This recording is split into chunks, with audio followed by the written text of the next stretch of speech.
الحمد لله رب العالمين والصلاة والسلام على رسوله الكريم أما بعد فأعوذ بالله من الشيطان الرجيم بسم الله الرحمن الرحيم يا أيها الذين آمنوا لا ترفعوا أصواتكم فوق صوت النبي ولا تجهروا له بالقول كجهر بعضكم لبعض أن تحبط أعمالكم وأنتم لا تشعرون صدق اللہ العظیم۔ واجب الاحترام سامعین، السلام علیکم ورحمۃ اللہ وبرکاتہ۔ آج سورہ الحجرات کی ہم نے آیت نمبر دو نمبر آیت تلاوت کرنے کی سعادت حاصل کی ہے۔ اس آیت کا ترجمہ یوں ہے: اے ایمان والو، نہ بلند کیا کرو اپنی آوازوں کو نبی کریم کی آواز سے، اور نہ زور سے آپ کے ساتھ بات کیا کرو جس طرح زور سے تم ایک دوسرے سے باتیں کرتے ہو، اس بے ادبی سے کہیں ضائع نہ ہو جائیں تمہارے اعمال اور تمہیں خبر تک نہ ہو۔ اللہ کا قول سچا ہے جو بڑی ہی عظمت والا ہے۔ عزیزان گرامی قدر، السلام علیکم ورحمۃ اللہ وبرکاتہ۔ اس سے پہلی آیت میں بتایا گیا تھا کہ قول و عمل میں سرور عالم صلی اللہ علیہ وسلم سے آگے نہ بڑھو، سبقت نہ کرو۔ اس آیت کریمہ میں بارگاہ رسالت کے آداب کی تعلیم دی جا رہی ہے۔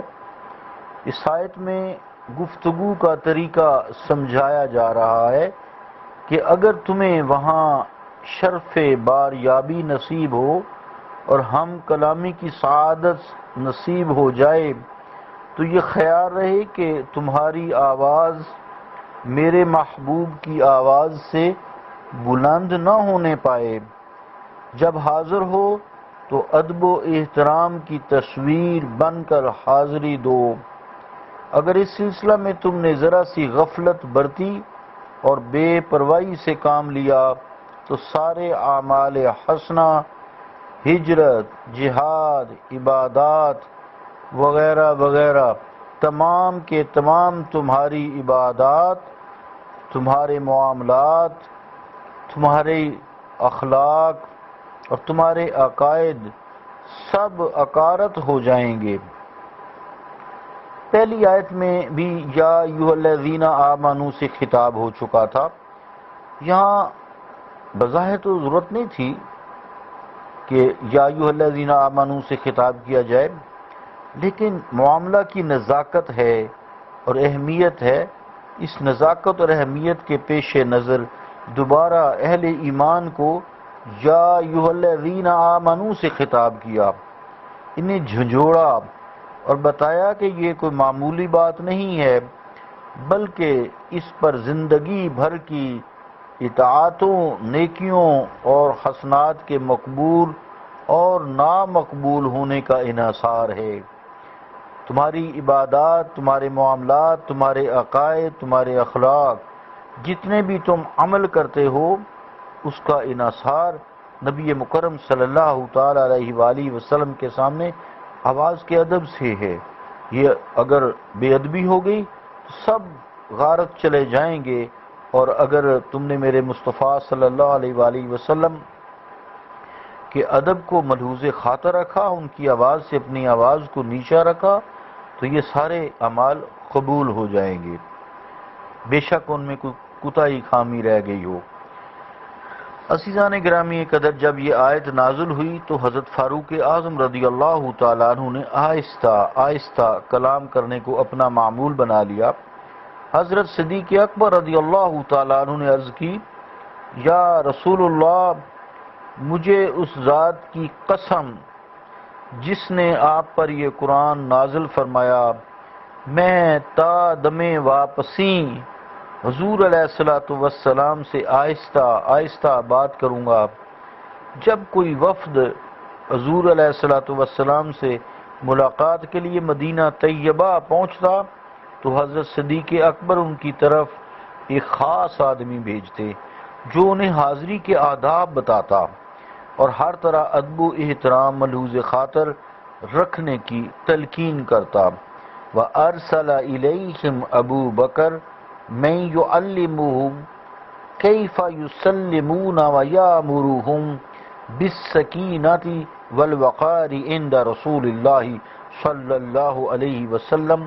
روح المعانی زیر آیت ھذا جز 26 صفحہ 135۔ صحابہ کرام جو پہلے ہی سراپا ادب و احترام تھے، اس آیت کے نزول کے بعد مزید محتاط ہو گئے۔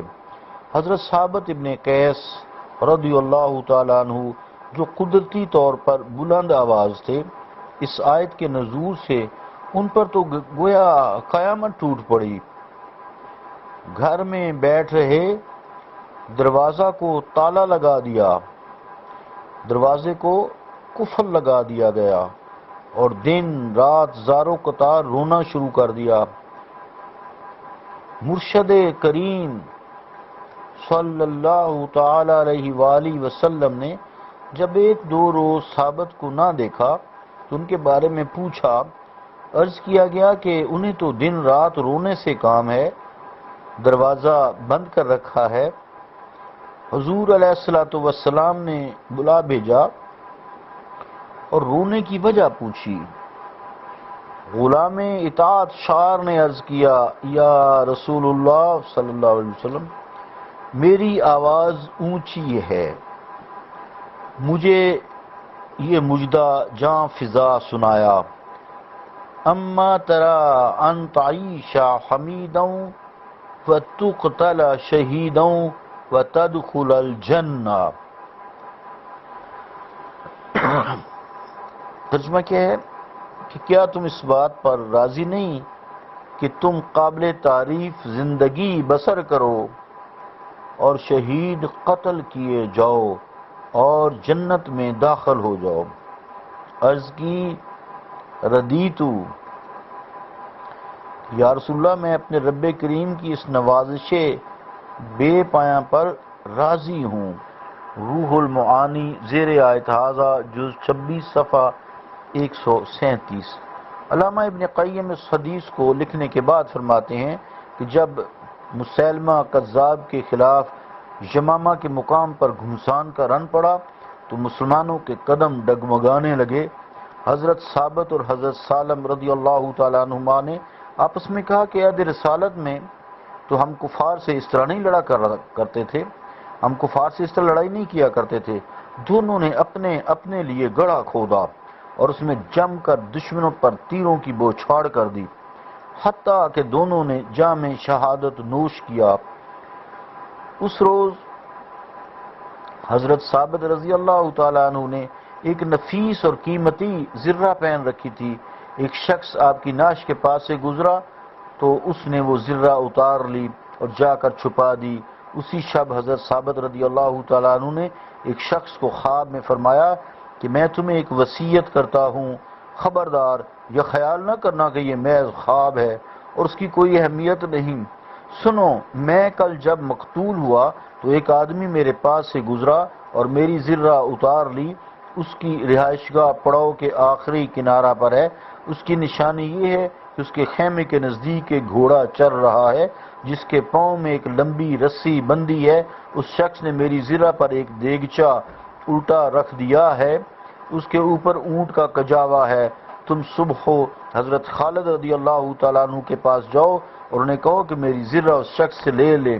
دوسری بات یہ کہ جب تم مدینہ طیبہ پہنچو تو حضرت صدیق اکبر رضی اللہ تعالیٰ عنہ کی خدمت میں حاضر ہو کر عرض کرنا کہ ثابت پر اتنا قرض ہے، وہ ادا کریں اور میرے فلاں فلاں غلام کو آزاد کر دیں۔